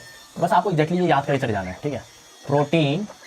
प्रोटीन ल्यूकोफ्रीन प्लस ऑक्सीजन O2, तो यहाँ बनता है आपका कैल्शियम प्लस ATP। इसे हम डिटेल में क्लास 12 में पढ़ेंगे अच्छे से, बायोमोलिक्यूल्स के अंदर, ठीक है। बायोमोलिक्यूल्स क्लास 12 में केमिस्ट्री का चैप्टर नंबर 40, वहाँ पे हम पढ़ेंगे इस वाले रिएक्शन, ठीक है। अभी यहाँ के लिए आपको बस इसको याद रखना है। यहाँ पे क्या होता है, इसका ऑक्सीडेशन हो गया ऑक्सीजन, ठीक है। तो ये जो है ना, ये जो फॉर्म होता है, यही जो होता है यूज होता है ग्लो करने के लिए जुगनू को। बस आपको एग्जाम में ये 2 चीज़ यहाँ पे पॉइंट को लिख लेना है। अगर एग्जाम में बहुत कम चांस वाला क्वेश्चन आएगा, नहीं आएगा मोस्ट चांसेस है, फिर मैंने लिख लिया एक बार, ठीक है। तो इसी के साथ हमारा ये वाला क्वेश्चन भी खत्म हो गया है। अब हम अगले क्वेश्चन में बढ़ते हैं अपने, ठीक है। अब हम अपने अगला क्वेश्चन पढ़ता हूँ मैं। अब हम अपने अगले क्वेश्चन में बढ़ते हैं। हमारा अगला क्वेश्चन है, अब ब्राउन सब्सटेंस एक्स। भाई ये वाला क्वेश्चन बहुत आते हैं, ठीक है। एक आध दो तो दिखेगा, एक आध क्वेश्चन दिखेगा इसका, ठीक है। पढ़ते हैं। एक ब्राउन सब्सटेंस एक्स, एक सब्सटेंस ब्राउन सब्सटेंस, मतलब एक्स को एक सब्सटेंस है, उसका कलर क्या है ब्राउन ड्रिंक है, मतलब ब्राउन कलर का यार सोचना क्या। उसको हीट करते हैं, एयर हीट करने में ऑक्सीजन के साथ उसकी रिएक्शन करी, ठीक है। तो एक सब्सटेंस वाई बनता है, वाई, ठीक है। वाई के बारे में कुछ बताया नहीं बताया, ठीक है। तो इस ये वाली जो क्वेश्चन है ना, आपने एनसीईआरटी में पढ़ा होगा, ऑक्सीडेशन रिएक्शन वाला रिएक्शन यहाँ पे गिवन थी, ठीक है। तो हमारा जो ब्राउन कलर का होता है वो होता है हमारा ब्राउन कलर का कौन सा एलिमेंट है, कॉपर है। मैंने अभी थोड़ी देर पहले बताया था, कॉपर एक ब्राउन कलर का एलिमेंट है, ठीक है। शाइनी ब्राउन बताया था मैंने आपको, शाइनी ब्राउन। मैंने जब शाइनी ब्राउन वाला क्वेश्चन कराया तो यहाँ बताया था जो कॉपर रहता है वो ब्राउन कलर का होता है, ठीक है। तो एक्स जो हमारा वो क्या है, कॉपर, ठीक है। हाँ, अब हम कंप्लीट करते हैं। कॉपर प्लस ऑक्सीजन के साथ इसके मतलब एयर के साथ रिएक्शन होगी तो हमारा क्या बनता है, सिंपल है, कॉपर ऑक्साइड बनता है। अभी थोड़ी पहले मैंने क्वेश्चन आई थिंक करवाया था ये, ठीक है। तो वाई हमारा क्या हो गया, कॉपर ऑक्साइड। इसी में पढ़ते हैं when hydrogen gas is passed over heated Y, ठीक है। मतलब जो हमारा वाई है, वाई उसकी हमने उस पर पानी पास किया, H2O है उसकी रिएक्शन करें, ठीक है।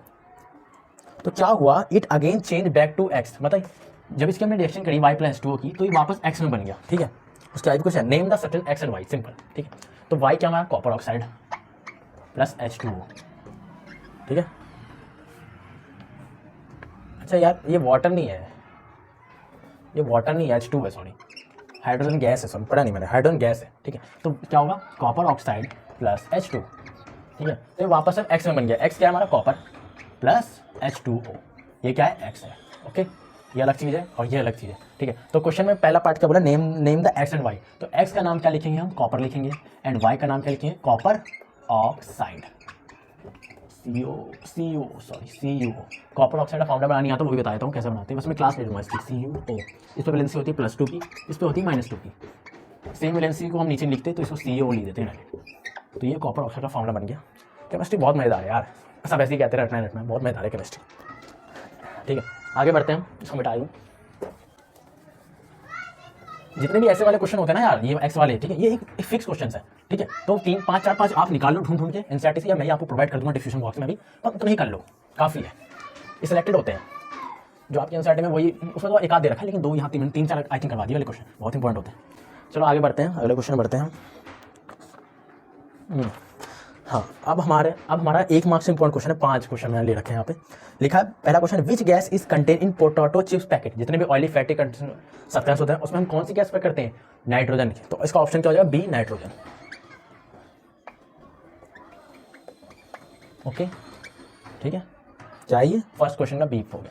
सेकंड बढ़ते हैं, बी हमें, हाँ ये क्वेश्चन बहुत अच्छा, ऐसे भी आ सकता है बैलेंसिंग करने के लिए। क्या है, इन दैट रिएक्शन Ba2C मतलब बे कुछ है, मैं छोड़ यार, XH2O फिर Y BE का OH का होल ट्वाइस प्लस CH4, ठीक है। क्वेश्चन में लिखा है write the value of x plus Y, मतलब x की वैल्यू निकालो, y की वैल्यू निकालो और x प्लस वाई कर दो। जब भी ऐसे क्वेश्चन है ना, समझ जाओ बैलेंस करना है, ठीक है। अब मैं करवाता हूँ इस वाले क्वेश्चन में, रुको। जादू तेरी नजर, ठीक है। तो स्टार्ट करते हैं बैलेंसिंग करना, ठीक है। अब देखो यहाँ पे क्या करना है, एक्स वाई मतलब एक्स वाई यहाँ पे भी, यहाँ पे चलो एक्स वाई मान लेना, यहाँ पे एक्स वाई रखा है, ठीक है। हम निकालते हैं क्या होगा।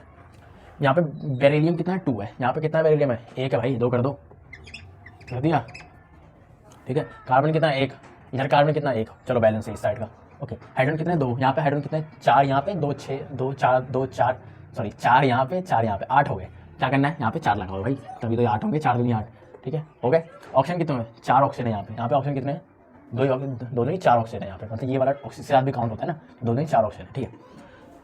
तो आई थिंक ऑक्सीजन और ये तो बैलेंस हो गए, हाँ आई थिंक सभी बैलेंस हो गया, हाँ सब बैलेंस हो गए, ठीक है। तो ये हमारा क्या था, एक्स था ये, और ये क्या था, वाई, ठीक है। तो इसी ने बोला था कि x प्लस वाई मतलब 4 + 2, इसका आंसर क्या होगा 6। तो बैलेंस करने के लिए ये एस टाइप के क्वेश्चन ही बैलेंस करने के लिए बन सकते हैं, ठीक है, बहुत सिंपल होता है। अगला थर्ड पार्ट, ये थोड़ा इंपॉर्टेंट है, मैं इसको थोड़ा अच्छे और अच्छे से करवाऊंगा। तीसरा वाला पार्ट में इंपॉर्टेंट है, भले 1 मार्क्स में, लेकिन इंपॉर्टेंट वाला ही बहुत, इसमें 2-3 रिएक्शन और करवानी है। चलो करवाता हूँ मैं, वेट करो, ठीक है। लिखा है name the brown colour gas, उस ब्राउन कलर का गैस का नाम बताओ वेल लीड नाइट्रेट, लीड मतलब PbNO3 का whole twice, PbNO3 lead nitrate इसे कहते हैं, ठीक है। मैं इसका फॉर्मूला कैसे बनता है वो बता दूं, ठीक है, ठीक। Pb भाई इसकी ना मैं बस चलो क्लास ही लूँगा मैं, इसकी Pb क्या होता है, +2 वैलेंसी होती है, इसकी -1 होती है, इसकी ऐसे होती है। तो PbNO3 का whole twice, PbNO3 whole twice इस, ठीक है। लिखा है well lead nitrate crystal are heated, इसको हीट करो, हीट किया in a dry test tube, तो ठीक है, इसे हीट करके क्या मिलेगा हमें वो बताना है, ठीक है। तो ये आपके ये जो रिएक्शन है एनसीईआरटी में गिवन है, पहली बात तो, ठीक है। तो इसमें आपको बनता है PbO lead oxide plus NO2 plus O2 gas, ठीक है। तो हमें उस ब्राउन गैस का नाम बताना है जब इसकी PB लीड नाइट्रेट को हीट करते हैं, ठीक है। तो आपने एनसीईआरटी में, जब एनसीईआरटी में बिल्कुल गिवन है, और यहाँ पे ये आपने ध्यान पड़ा होगा ध्यान से, तो नाइट्रोजन ऑक्साइड इसी यही होता है ब्राउन गैस आपकी, ठीक, ये ब्राउन गैस होता है, ठीक है। ये तो चलो ये क्वेश्चन हो गया, इसमें आप बी ऑप्शन लगा देना, नाइट्रोजन ऑक्साइड NO2। ठीक है। इसमें थोड़ा और एक क्वेश्चन और कराना चाहता हूँ मैं इसी वाले पार्ट में, अलग से क्वेश्चन है। पढ़ देता हूँ मैं question. What do you observe when potassium iodide solution is added to lead nitrate. मतलब PbNO3 होल ट्वाइस में पोटेशियम नाइट्रेट ने पोटेशियम आयोडाइड सॉरी KI की बात कर रहा है, उसको ऐड किया उन्होंने सॉल्यूशन में, ठीक है। तो क्या होगा, ठीक है। तो ये रिएक्शन भी इंपॉर्टेंट है, करवाता हूँ। क्या आप इसको याद करना है, ठीक है। PbI2 बनेगा प्लस KNO3 बनेगा। आप पहले तो बात क्या करेंगे, इस रिएक्शन को याद करेंगे, ठीक है। बाकी दूसरी चीज़ ये होगा कि आपको, ठीक है, यहाँ पे कलर का नाम आ सकता है, ठीक है। तो मैंने इसलिए वाले रिएक्शन को ऐड करी थी मैंने अलग से क्वेश्चन बना के। इस कलर का, इसको होता है कलर कहते हैं, येलो कलर का होता है, ठीक है। और ये इनसॉल्युबल होता है, मतलब इस PPT की तरह जम जाएगा। इनसॉल्युबल मतलब सॉल्युबल नहीं है, ठीक है। तो ये रिएक्शन इंपॉर्टेंट थी, ये तो क्वेश्चन के साथ था, ये मैंने अलग से लिखवाई कि लीड नाइट्रेट जब पोटेशियम आयोडाइड को ऐड करते हैं तो आपको PbI2 मिलता है प्लस KNO3 मिलता है। PbI2 कलर होता है येलो रंग का और ये इनसॉल्युबल होता है, और ये KNO3, तो इसमें मैंने क्या लिखा है, पोटेशियम आयोडाइड,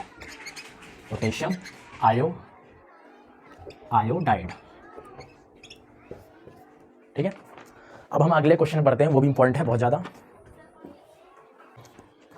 हाँ, फोर्थ पार्ट है identify the oxidising agent in the following. Oxidising agent हमें पता लगाना है क्या होता है, ठीक है। तो रिएक्शन क्या है, MnO2 प्लस 4HCl, प्रोडक्ट में क्या है MnCl2 और प्लस Cl2 प्लस 2H2O, ठीक है। तो हम ऑक्सीडाइजिंग एजेंट बताने क्या होता है, ठीक है। तो मैं एक ट्रिक बताता हूँ आपको, ऑक्सीडाइजिंग रिडक्शन एजेंट कैसे पहचानते हैं। Oxidation reduction oxidising agent reducing agent, ठीक है। बताऊं, ये दोनों सेम होता है और ये दोनों सेम होता है, ठीक है। और सबको पता है ऑक्सीडेशन क्या होता है, रिडक्शन क्या होता है। ऑक्सीडेशन क्या होता है, plus addition of oxygen removal of hydrogen, addition of hydrogen removal of oxygen, ठीक है। तो हमें क्या है, ऑक्सीडाइजिंग एजेंट पहचानना है, मतलब रिडक्शन प्रोसेस देखनी है हमें, ठीक है। तो रिडक्शन देखो कम हो रहा है, ये देखो अभी MnO2 क्या है, यहाँ पे ऑक्सीजन के साथ है, यहाँ पे देखो अलग हो गया, ठीक है। तो यहाँ से क्या हुआ, रिडक्शन प्रोसेस हुआ, ठीक है। और रिडक्शन प्रोसेस को ही हम ऑक्सीडाइजिंग एजेंट कहते हैं। तो इसका आंसर क्या होगा, MnO2, जहाँ ऑप्शन में दिख रहा है भैया लगा दो, ठीक है। बाकी ये ट्रिक सब याद रखना, ये वाली ट्रिक, ठीक है।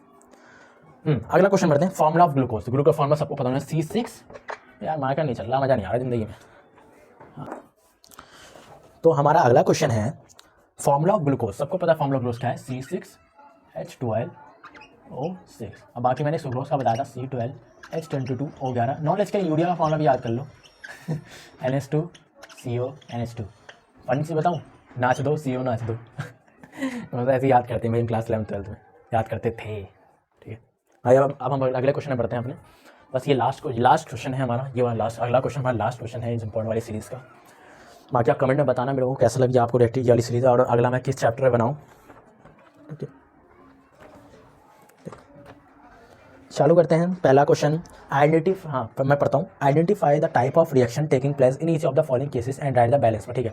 पहला क्या, बेरियम क्लोराइड BaCl2 की रिएक्शन इज मिक्स कर दिया आपने कॉपर सल्फेट सॉल्यूशन के साथ, तो एक वाइट प्रेसिपिटेट फॉर्म में मैंने ये रिएक्शन बताई थी क्या बनती है, BSO4 बासो4 प्लस CuCl2, ठीक है। और ये वाइट PPT होती है, मतलब आपने जब प्रेसिपिटेटेड रिएक्शन पढ़ा था ना, उस रिएक्शन में बताया था ये वाइट PPT यहाँ बन जाती है। बाकी आपको क्या करना, बैलेंस करना है, बैलेंस करें।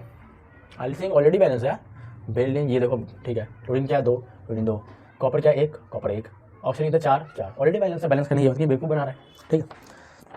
अगला क्वेश्चन है, हाँ, और ये भी याद कर लो कि ये डबल डिस्प्लेसमेंट रिएक्शन भी है और साथ मतलब precipitation reaction, double displacement reaction एक ही चीज़ होती है, ठीक है। यहाँ देखो इसने क्या है, डिस्प्लेस कर दिया इसको अपने यहाँ दूसरे कंपाउंड से, और इसको इसने डिस्प्लेस कर दिया एक दूसरे से, तो इसे डबल डिस्प्लेसमेंट रिएक्शन भी कह सकते हैं।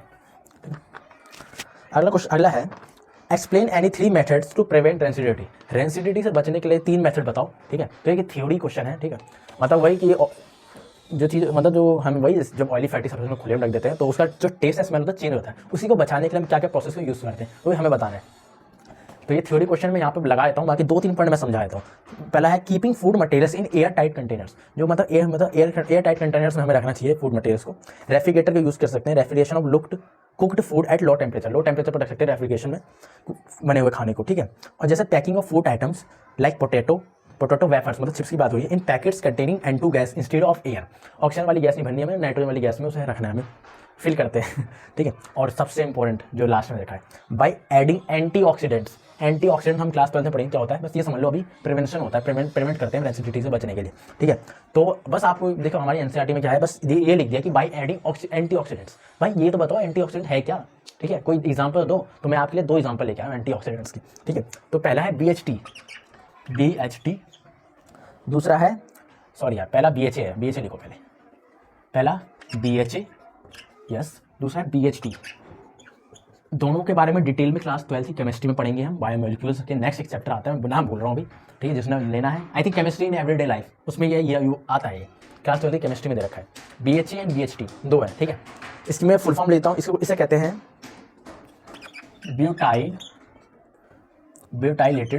ब्यूटाइलेटेड हाइड्रोक्सी एनिसोल,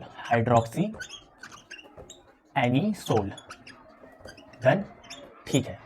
अब दूसरे वाले का नाम लेता हूँ, ब्यूटाइलेटेड हाइड्रोक्सी टोल्यून, ठीक है। तो जब भी आप एग्जाम में आ गए तो आप लेंगे एंटीऑक्सीडेंट, फिर आपको 2 एग्जाम्पल देने हैं BHA BHT, इससे एग्जामिनर पे अच्छा इंप्रेशन पड़ेगा, ठीक है। और फिर आप इसे फुल फॉर्म में लिख दिया, यहाँ तक भी आप कर देंगे, काम हो गया, ठीक है। लेकिन मैं आपको यहाँ पे एक चीज़ और बताना चाहूँगा, आप इन दोनों के स्ट्रक्चर ही बना दीजिए और अच्छा रहेगा। स्ट्रक्चर बना दें, मैं स्ट्रक्चर बना देता हूँ, आप बस को याद कर लेना स्ट्रक्चर भी, आप एग्जाम बना दोगे और अच्छी बात है, सोने पर सुहागा हो जाएगा, ठीक है। चलो लिखते हैं, मैं इसका स्ट्रक्चर बनाता हूँ, पहले BHA का बनाता हूँ, फिर BHT का बनाऊंगा। तो BHA का स्ट्रक्चर मैं बना के लाया हूँ पहले से, ठीक है, बस आपको याद करना है, जैसा याद कर लो बस, ठीक है। बाकी जिसको डिटेल में पढ़ना वही ले लेना, साइंस पढ़ेंगे मजे से। CH3 जिसने कार्बन कंपाउंड पढ़ रखा है उसे पता होगा क्या है, ये बेंजीन है, और इसके बाद ये OH फिनोल, ठीक है। तो ये हमारा जो है BHA का स्ट्रक्चर है, इसको ऐसे में लिख के आप इसको ऐसे रखिए, ऐसे आगे पढ़ोगे तो ऐसे लिखा जाता है। ये हमारा BHA का स्ट्रक्चर है। BHT का बना देता हूँ मैं, जिसको याद करना कर लेना, जिसको नहीं करना कोई दिक्कत नहीं है, आप इन दोनों का नाम याद रखते हो, ठीक है। आगे इसको अच्छा भाई मार्क्स अच्छे चाहिए, मतलब इंप्रेशन अच्छा पड़ेगा, तो ये लिख देना, बना देना, मतलब CH3 ठीक है, CH3 OH CH3 CH3, ठीक है। तो ये BHA का स्ट्रक्चर है, BHT का स्ट्रक्चर है, ठीक है। नाम याद कर सो नाम याद कर लो, बाकी स्ट्रक्चर ही बनाना तो स्ट्रक्चर ही बना लो एग्जाम में, अच्छी बात हो जाएगी, ठीक है। ये हो गया क्वेश्चन। हमारा अगला क्वेश्चन है aluminium is active metal but is to use for pack in food article. इसका जो एक्जैक्टली आंसर मुझे अभी तो फिलहाल याद नहीं आ रहा, ठीक है। बाकी मैं इसका जो आंसर मैं यहाँ पे आपको यहाँ पे बता दूंगा, कहाँ पे आंसर मैं लिखूंगा, यहाँ पे लिखा दूंगा, मतलब मैं लगा दूंगा, ठीक है, जहाँ पे इसका आंसर दे रखा है, बस आपको यहाँ पे याद कर लेना है यार। इसका रीज़न वही होगा कि जो एल्यूमिनियम है ना, थोड़ा रिएक्टिव मेटल है थोड़ा, लेकिन थोड़ा लेस रिएक्टिव है बाकी कंपेरिजन में। तो इसका आंसर बेसिकली यही होगा, मुझे भी फिलहाल याद नहीं आ रहा, बाकी मैं लगा दूंगा इसका आंसर जो असली है। बाकी उससे पढ़ लेना, बहुत ईजी है, इसका आंसर बहुत ईजी होगा, ठीक है। बाकी आई थिंक हमने सारे क्वेश्चन कर लिए जो इस पेपर में प्रेजेंट थे, ओके। हाँ, तो अब ध्यान से सुनो, ठीक है। तो आप मुझे कमेंट में बताना कि आपको ये लेक्चर कैसा लगा, ठीक है। और आने वाली वीडियो में आप मुझे ये बताओ कमेंट करके कि मैं आप कौन से क्लास 10 साइंस से कौन से चैप्टर पे ये इंपॉर्टेंट क्वेश्चन वाली सीरीज को चालू करूँ। मैं तो सोच रहा था एसिड बेसिस सॉल्ट पे चालू करूँ, लेकिन आप जो बोलोगे मैं वो वाला चालू कर दूँगा। जैसे इलेक्ट्रिसिटी बोलोगे तो इलेक्ट्रिसिटी चालू कर दूँगा। कार्बन कंपाउंड मैंने ऑलरेडी करवाया था एक, वो वाला भी दोबारा करवा देंगे, कोई दिक्कत नहीं। मेटल नॉन मेटल अगर आप करना चाहते हो वो बता सकते हैं, लेकिन मैं तो सोच रहा हूँ सीक्वेंस में चलूँ, मैं इसके बाद एसिड बेसिस सॉल्ट वाला लेक्चर लेके आऊँ। तो लेकिन आप मुझे कमेंट बता देना कि आपको कौन सा मतलब कौन सा नीडफुल ज़्यादा है, तो सबसे ज़्यादा जरूरत किस चीज़ की है, कौन सा चैप्टर की, ठीक। तो आप मुझे ये बता देना, ठीक है। बाकी आपको सीरीज़ कैसा लगा लेक्चर, आपको सारे क्वेश्चन समझ आया नहीं आया, अगर कोई डाउट है तो आप मुझे कमेंट सेक्शन में पूछ सकते हैं। बाकी ऐसे मिलते हैं हम अपनी कमाल की नेक्स्ट वीडियो में, तब तक के लिए ओके बाय।